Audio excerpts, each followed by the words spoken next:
پہاڑی زبان میں اپڈیٹ سنیے۔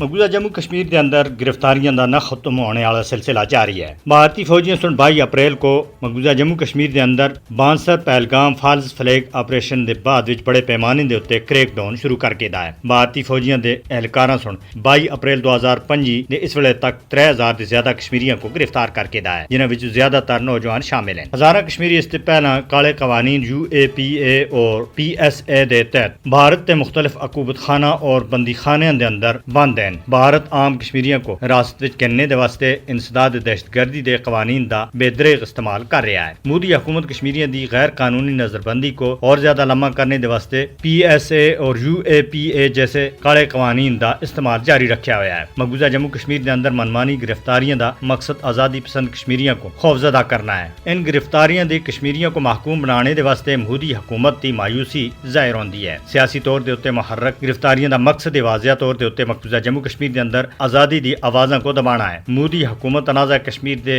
حل دے تمام پرامن ذرائع کو تباہ کرنے دے واسطے بضد ہے۔ بھارت کشمیریوں کو سزا دینے دے واسطے ریاستی دہشت گردی کو سرکاری پالیسی دے طور دے اوتے استعمال کر رہا ہے۔ مودی حکومت کو ہزارہ کشمیریوں کو غیر قانونی طور دے اوتے نظر بند کرنے دے اوتے سزا ملنی چاہیے۔